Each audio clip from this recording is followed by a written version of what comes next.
வணக்கம். இந்த பதிவில் நம்ம என்ன பார்க்க போகிறோம் அப்படின்னு பார்த்தீங்கன்னா, ஒரு அதிசக்தி வாய்ந்த ஒரு விநாயகர் மகா மந்திரத்தை தான் பார்க்க போகிறோம்.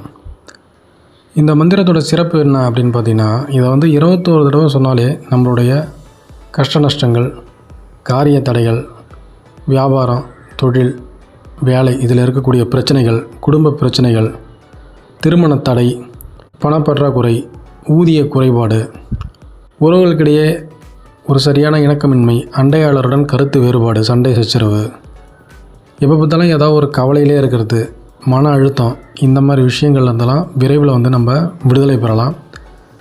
இந்த மாதிரி விஷயங்கள்லேருந்து நம்ம விடுதலை பெற்றாலே நம்ம அடுத்தது என்ன செய்யணும் அப்படின்றது நமக்கு தெளிவாகவே தெரியும். நம்ம சந்தோஷமாக நம்மளுடைய அடுத்த வேலையை பார்க்க ஆரம்பிக்கலாம் இல்லைங்களா? அதனால் இப்படிப்பட்ட மந்திரங்கள்லாம் நம்ம அறிந்து அதை பயிற்சி செய்தோம்னால் நமக்கு பார்த்திங்கன்னா மேலான பல நற்பலன்கள் கிடைக்கும் என்பதை மிகவும் உறுதியாக சொல்லலாம். அந்த அடிப்படையில் இந்த விநாயகர் மந்திரத்தை பார்த்திங்கன்னா நீங்கள் தேய்பிறை சதுர்த்தியில் 21 முறை நீங்கள் விநாயகர் பெருமான் ஏதாவது உங்கள் ஊருக்கு பக்கத்தில் ஏதாவது கோயில் இருந்ததுன்னா அந்த கோயிலை 21 முறை வலம் எங்கேயாவது ஒரு இடத்துல உட்காந்து நான் சொல்லக்கூடிய இந்த மந்திரத்தை நீங்கள் ஒரு 21 தடவை அங்கேயே உருவேற்றிட்டு அதுக்கப்புறம் நீங்கள் வீட்டிலே ஒரு தனி அறையில் இல்லை எங்கேயாவது நீங்கள் படுக்கையில் தூங்க போகிறதுக்கு முன்னாடி காலைல எழுந்திருக்கும் பொழுது எப்போலாம் ஃப்ரீ டைம் கிடைக்குதோ அப்போலாம் ஒரு 21 டைம், ஒரே நேரத்தில் ஒரு 21 டைம், எத்தனை தடவை வேணாலும் ஒரு நாளில் சொல்லலாம். ஒரு நாளில் ஒரே ஒரு 21 டைம் கூட நீங்கள் சொல்லலாம். அந்தளவுக்கு இப்போ நான் உங்களுக்கு தெளிவாக இதில் புரிய வச்சுருப்பேன்னு நினைக்கிறேன். இந்த மாதிரி மந்திரங்கள்லாம் குரு முகாந்திரத்தில் அறிகிறது நல்லது. ஒருவேளை உங்களுக்கு குரு கிடைக்கல அப்படின்னா நீங்கள் சொல்லக்கூடிய எண்ணெயை குருவாக பாவித்து நீங்கள் இந்த மந்திரத்தை பயிற்சி செய்யலாம். அப்படி இல்லைன்னா நீங்கள் சிவன் கோயிலுக்கு போனால் தட்சிணாமூர்த்தி தெற்கு சைடு பார்த்துருப்பார். அதுதான் நிறைய பேர் பார்த்திங்கன்னா குரு பகவான் சொல்லுவாங்க. அவர் ஆக்சுவலாக குரு பகவான் கிடையாது. நவக்கிரகத்தில் இருக்கக்கூடிய வடக்கு நோக்கி இருக்கக்கூடிய நடுவில் இருக்கும் இல்லைங்களா, அதுதான் குரு பகவான், குரு கிரகம். அதற்கு அதிதேவதை இந்த தட்சிணாமூர்த்தி தான். தட்சிணாமூர்த்தி பார்த்திங்கன்னா சிவனுடைய ஒரு அம்சம். அதனால் அவர் எதற்கு உட்காந்து நீங்கள் 21 தடவை நீங்கள் இந்த மந்திரத்தை உருவேற்றி பிறகு நீங்கள் எங்கெங்கெல்லாம் உங்களுக்கு டைம் கிடைக்குதோ அப்போ பார்த்திங்கன்னா மானசீகமாக இந்த மந்திரத்தை, அதாவது வாய் விட்டு உச்சரிக்காமல் மானசீகமாக சொன்னீங்கன்னா உங்களுக்கு பல 100 மடங்கு கிடைக்கும். அந்த மந்திரம் என்ன அப்படின்னு பார்த்தீங்கன்னா, ஓம் நமோ ஹேரம்ப மதமோதித மம சங்கடம் நிவாரய ஹூம் பட் ஸ்வாஹா இந்த மந்திரம் தான். இப்போ ஹூம் பட் ஸ்வாகா நான் லாஸ்ட்டாக சொன்னேன் இல்லைங்களா, அதை நீங்கள் ஏதாவது ஒரு யாகம் பண்ணுறீங்க அப்படின்னா அதை சொல்லி நீங்கள் ஆகுதி கொடுக்கலாம். யாகம் பண்ணலை அப்படின்னா நீங்கள் அந்த ஹூம் பட் ஸ்வாகா நீங்கள் சொல்ல வேண்டிய அவசியம் கிடையாது. ஓம் நமோ ஹேரம்ப மதமோதித மம சங்கடம் நிவாரய அப்படின்னு நீங்கள் சொன்னாலே போதும். இந்த மந்திரத்தை சாதாரணமாக நினைக்காதீங்க, மகாசக்தி வாய்ந்த மந்திரம். இந்த மந்திரத்தை ஒரு 21 நாள் இந்த மந்திரம் கிடைச்ச பிறகு நீங்கள் சொல்ல ஆரம்பிச்சிங்கன்னா ஏதாவது ஒரு கோரிக்கையை நீங்கள் வச்சுக்கிட்டு கூட சொல்லுங்கள், நீங்கள் எழுதி கூட வச்சிங்க.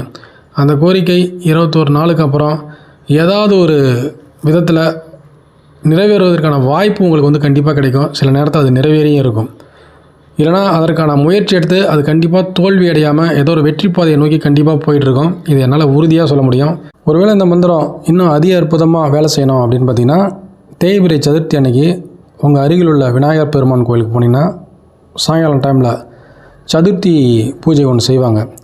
அதில் நீங்கள் எப்படி படையல் போனோன்னா 21 வெத்தலைப்பாக்கு, வாழைப்பழம் செட்டு, 21 கொழுக்கட்டை, 21 காய்கறிகளால் சமைத்த ஏதாவது ஒரு சாம்பார் சாதம், இதை எடுத்துகிட்டு போயிட்டு நீங்கள் குறைந்தது உங்களால் முடிஞ்சது ஒரு 30-40 பேருக்கு போட்டு பாருங்கள். நிச்சயமாக நற்பலன் கிடைக்கும். 21 தோப்புக்காரணம் போடணும். அன்னைக்கு வழிபாடின் போது 21 சுற்று அந்த விநாயகர் பெருமானை நீங்கள் சுற்றி இருக்கணும். இதெல்லாம் குறிப்பாக நீங்கள் கடைப்பிடிக்க வேண்டிய மற்றொரு விஷயம். அது இல்லாமல் வெறும் ஜபம் மட்டும் நான் பண்ணி முன்னேறலாம் அப்படின்னு உங்களுக்கு ஒரு எண்ணம் இருந்ததுன்னா அந்த மந்திரமே போதும். ஆலயங்களுக்கு போனால் இன்னும் கொஞ்சம் அதிகமான வைப்ரேஷன் உங்களுக்கு கிடைக்கும். ஏன்னா எல்லாருமே பார்த்திங்கன்னா ஒரே குறிக்கோளோடு அங்கே சுற்றி இருப்பாங்க இல்லைங்களா. அதனால் பார்த்திங்கன்னா அந்த விநாயகர் பெருமான், அந்த விநாயகருடைய வைப்ரேஷன் அங்கே அதிகமாக இருக்கும். அது உங்களுக்கு இன்னும் அதிகமான நற்பலனை தரும். இந்த மந்திரத்தை நீங்கள் ஒவ்வொரு சதுர்த்திலையும் 21 முறை சொல்லிய பிறகு அன்றைக்கு பார்த்திங்கன்னா பொதுவாக சதுர்த்தியில் என்ன ஸ்பெஷல், இந்த மந்திரத்தோட ஸ்பெஷல் அப்படின்னு பார்த்தீங்கன்னா, சதுர்த்தியில் சந்திரனை பார்த்தா நமக்கு பலவிதமான தோஷங்கள், காரிய தடைகள், ஏதாவது ஒரு இனம் புரியாத வேதனை, சங்கடம், பிரச்சனை எதனா வந்துடும். இதுக்கெல்லாம் நிறைய உதாரணம் இருக்குது. அப்படி அந்த சதுர்த்தி சந்திரனை பார்த்தவங்களுக்கு இந்த மந்திரமும் சதுர்த்தியில் விநாயகர் வழிபாடும் ரொம்ப முக்கியம்.